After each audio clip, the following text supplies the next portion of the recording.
Before we start, please make sure to subscribe to this channel and hit the bell icon to turn your notifications on, that way, you won't miss a single upload.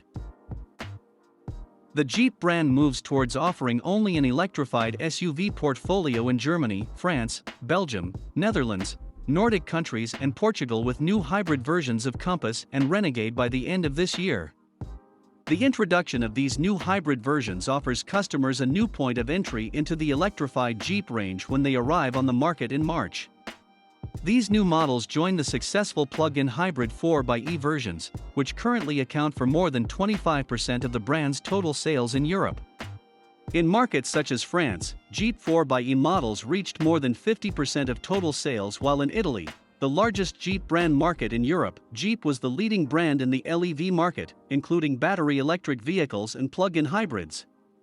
The new models debut an advanced hybrid system featuring a new 4-cylinder 1.5-liter turbo petrol engine from the global small engine family, which delivers 130 horsepower and 240 Nm of peak torque, coupled with a new 7-speed dual-clutch automatic transmission.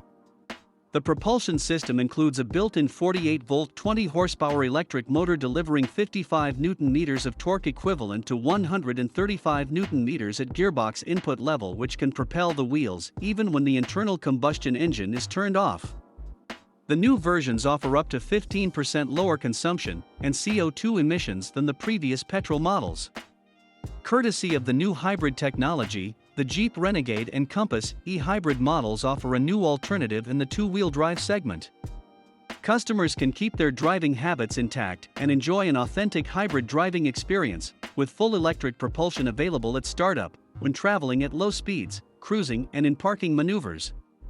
The new 4-cylinder turbocharged engine has been designed to be the best fit for hybrid usage, to optimize thermodynamics, and therefore to save on fuel consumption.